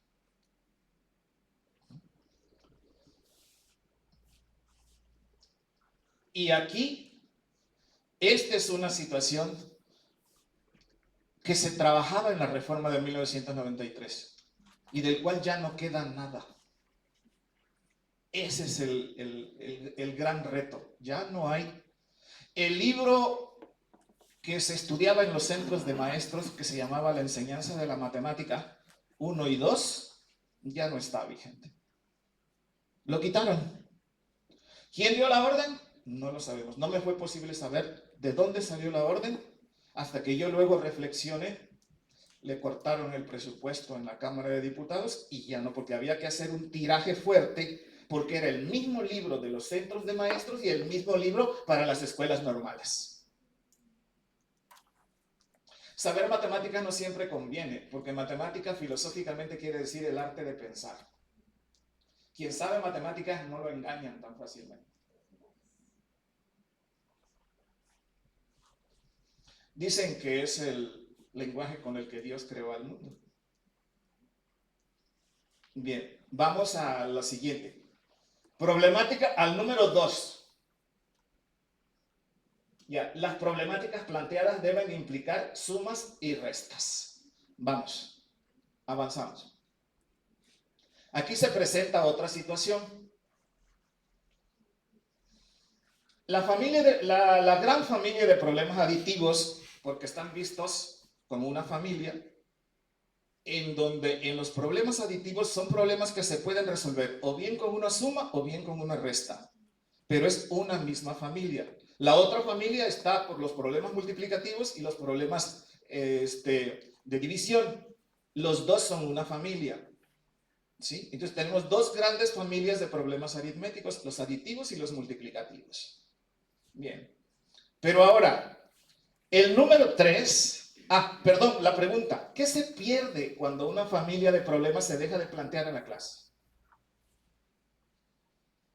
Ya veíamos, volviendo a Dubinsky, que al final un tipo de problema genera un esquema de pensamiento. ¿Qué son los esquemas de pensamiento? Maneras de operar en la realidad.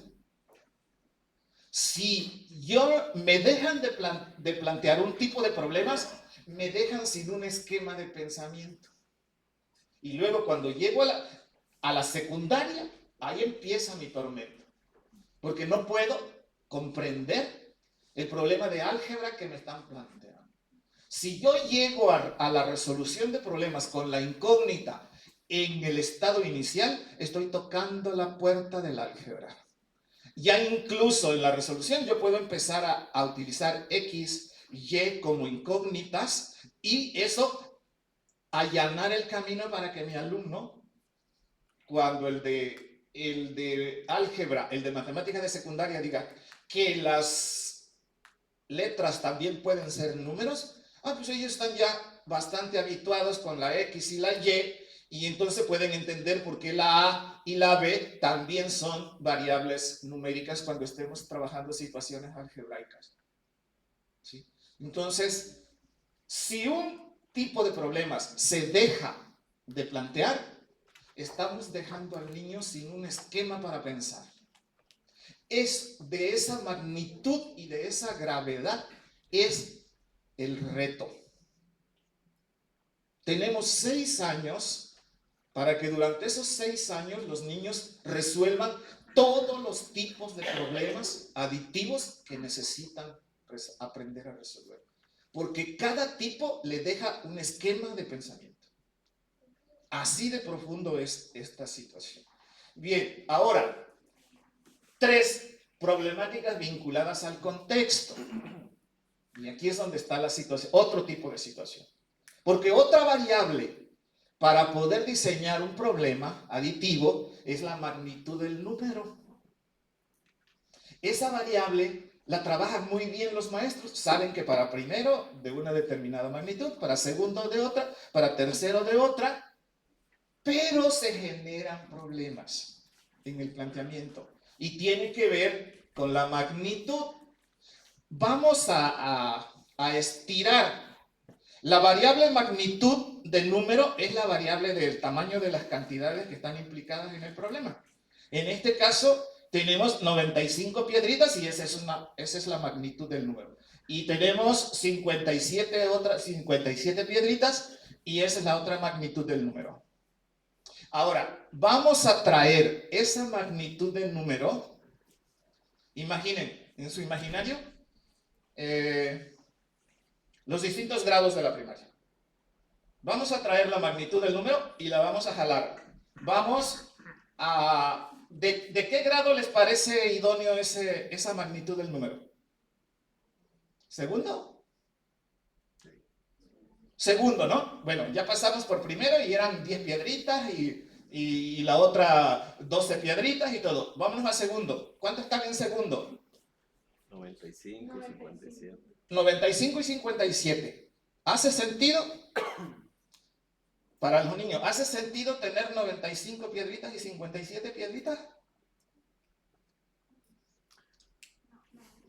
Pues a lo mejor si están haciendo una maqueta o si están, ¿qué será? Decorándolas sacando gatitos, haciendo gatitos de cada piedrita, poniéndole caritas y todo esto para luego hará sentido, ¿no? Ok, vámonos a tercero. ¿Qué magnitud? 100, 300. 100, 300. ¿Hace sentido para el niño estar juntando 100, 300 piedras? Vámonos a cuarto año. ¿Hace sentido? Ya no se... En eso, es que hay... Y se me pasó traer el meme, hombre, que está buenísimo. Va un señor en el supermercado y está su carrito lleno de plátanos. Y dice el niño, mamá, ya encontré el señor que tiene los 1500 plátanos en su casa. O sea, ya encontré por fin encontró en la realidad algo que le hace sentido de que tener 1500 plátanos comprados sí puede ser real, ¿no? O sea, pero es un meme. Es decir, hay que cuidar la variable y hacernos la pregunta. ¿Seguimos estirando la variable? ¿Sí? Porque tenemos que diseñar para diferentes tipos de alumnos, diferentes capacidades, pero recuerden la máxima del trabajo multigrado, tema común, actividades diferenciadas. Entonces esa diferenciación, pero en esa diferenciación no debe de perder el sentido, porque si no hace sentido para el alumno, pues te está saliendo de la realidad y no que educamos para la vida, pues. Bien, entonces, ojo con esta situación. Esa es otra cosa que el maestro debe de tener presente. Sí. Sí, bueno, entiendo y comparto la idea de que el contexto y las magnitudes deben de ser en el marco de la experiencia del chavalo. Hasta cierto punto y en cierto momento, porque también entiendo que parte del propósito será que él pueda ir ampliando su contexto y pensar en dimensiones que no tienen que tener referencialidad en ese momento de manera de presencia o de condición, sino que poco a poco tendrá que ir generando esta cualidad de pensamiento que más lo va a llevar a otras construcciones matemáticas, ¿no? Pero entonces le cambio el contexto. Para primero y segundo, tercero resuelven y ya cuarto y quinto y sexto resuelve esta estructura, pero con algo que haga sentido. Blog para una casa, por ejemplo. Y si van a diseñar una residencia, sí. Estos son los retos que plantea esta situación problemática de la vinculación con su contexto. Ahora vamos a la número 4. Conocimiento de números naturales y del sistema con que opera la sociedad. Avanzamos, por favor. Preguntas. ¿Cuáles son los números naturales? Los que sirven para contar, pero ¿cuáles son los principios de conteo? ¿Cuándo sé que un alumno ya sabe contar? ¿Cuál es la base del sistema de numeración que usamos para contar y qué elementos lo integran? ¿De qué manera la base del sistema, la base 10, y características de dicho sistema de numeración intervienen en el proceso de enseñar a contar, sumar o restar? Todas estas preguntas hay que tenerlas contestadas. Están encapsuladas ahí en ese PDA. Si yo desconozco esto, voy a tener problemas con lo que sigue.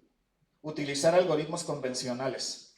Cuando llegamos a los algoritmos convencionales, debemos de tener presente que hay dos momentos, antes de la reforma del 93 y después de la reforma del 93. ¿Avanzamos, por favor?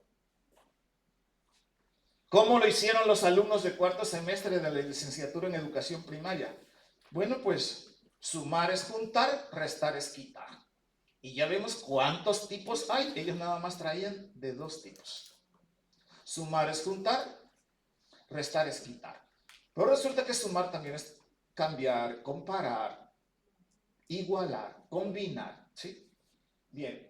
Después de la reforma curricular de 93, los algoritmos convencionales de sumar y restar cambiaron radicalmente.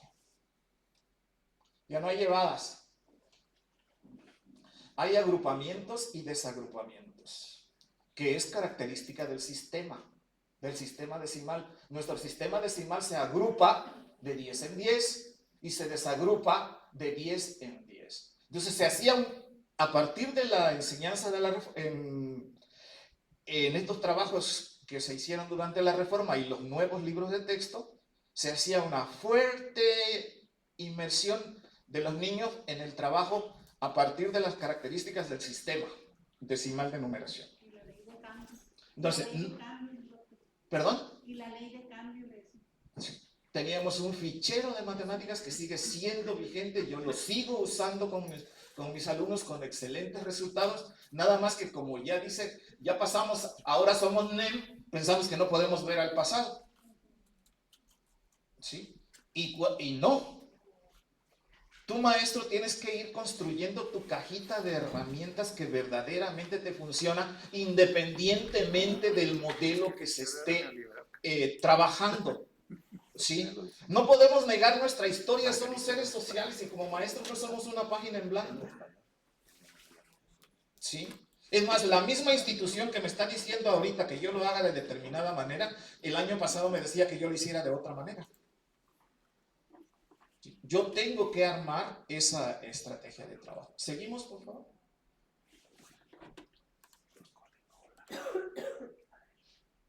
Se proponen agrupamientos y desagrupamientos con juegos y actividades didácticas específicas para comprender la operatoria del sistema decimal. Ejemplo, el cajero, quita y pon del fichero de matemáticas de primer grado. Son acciones sobre los números, ¿sí? Que desde el año 2000 aparecen movimientos pedagógicos alternativos como AOA, que ojalá y algún día llegue a Chihuahua o AOA, otros algoritmos para las operaciones aritméticas. Este sí es un movimiento pedagógico que nace en Canarias, en España, y Antonio Ramón Martín Adrián, pues viene a México cada año, y en los estados en donde ya ha hecho raíces o AOA, pues nos agrupamos, y él llega a México, y yo luego me lo llevo una semana a Tabasco.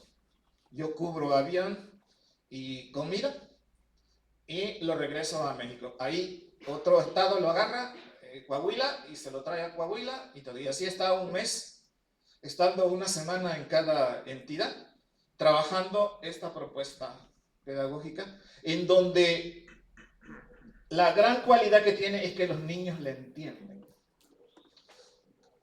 Porque los algoritmos convencionales fueron creados por los adultos y no respetan la psicología del niño. Nosotros tenemos que comprender que la matemática de la vida es la matemática de la aproximación y la matemática de la escuela es la matemática de la exactitud. Nosotros cuando vamos al súper y todo, en primera hacemos nuestras sumas de izquierda a derecha y no de derecha a izquierda. Aproximamos primero los miles, los 500, lo que vale más y luego lo que vale menos, pero siempre estamos haciendo cálculo mental de izquierda a derecha, porque así opera nuestra mente. Pero el algoritmo convencional te pide que trabajes de derecha a izquierda, las unidades, comunidades, y te dice, y te piden el cuaderno de cuadritos para que todos los números estén alineaditos, porque si no, no puedes sumar. No, claro que no. Se demuestra perfectamente que no necesitamos tenerlos alineados para poder comprender y hacer el cálculo. Porque en la vida nos la pasamos trabajando a partir del cálculo mental y de las aproximaciones. Bien. ¿Y cómo se siente nuestro docente al momento de elaborar su planeación didáctica de pensamiento matemático en el marco de la NEM? Dale. Así. Claro. ¿Y por qué se siente así? Bueno, ahí están todas las capsulitas que tiene que sacar para ver cuánto necesita saber para poder hacer su plan analítico, ¿no? Dale. Mire, si le puedes agrandar, por favor. Porque esto es fatal.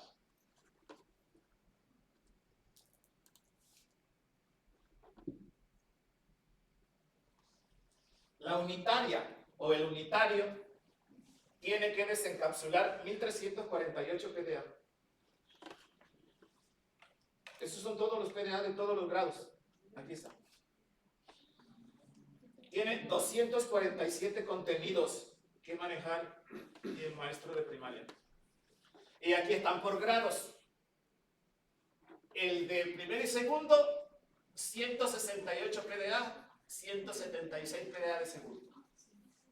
Súmenle. Aproximadamente, hagamos OA. 100 más 100, 200, y aquí hacen otros 100, 300, 30, 40, como 340. Como 340. Aquí está la realidad. Con esto es que tenemos que resolver. ¿Lo habían visto así? Pues entre todos los libros, todos los proyectos, todos los PDA, todos los contenidos y todo está vaciado aquí en este cuadro. Ahí están los 4 campos formativos. Pero entre todos, 1348 PDA.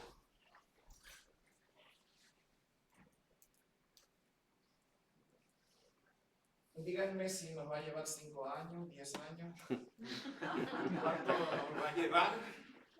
¿Sí? ¿Comprender? Estamos hablando de abajo para arriba. Yo no sé si los que hablan de arriba para abajo ya vieron esto.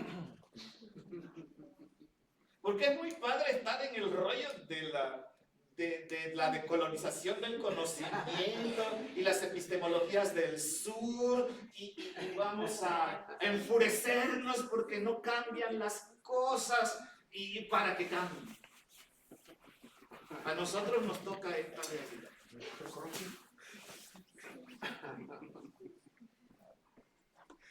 Bueno, yo le dejaría hasta aquí y espero que dialoguemos un poquito más, si no es que ya estamos sobre el tiempo. Ya estamos sobre el tiempo. ¿Ya? Entonces, pues, espero haber aumentado sus dudas, pero las herramientas ahí están. Muchísimas gracias por escucharme.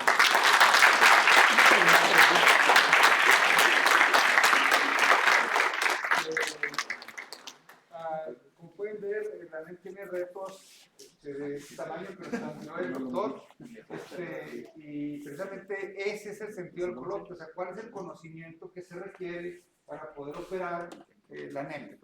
Y nuestro propósito es que ustedes se formen de forma tal que puedan resolver los planteamientos y retos que nos está planteando el doctor.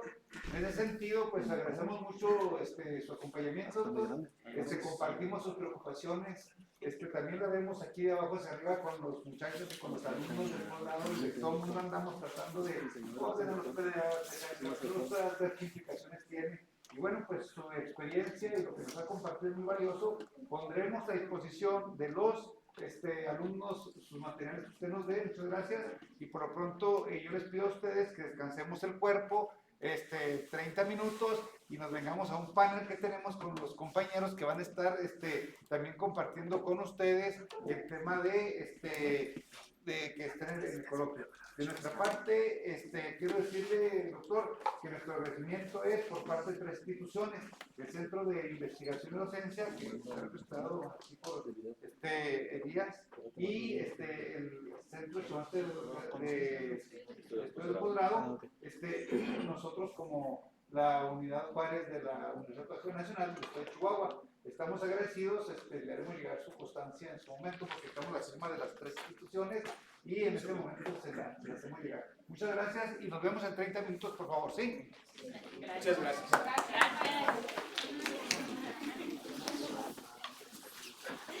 No, está bien.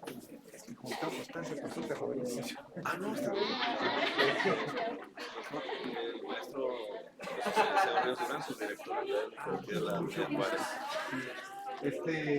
Y yo he visto experiencias, maestro, donde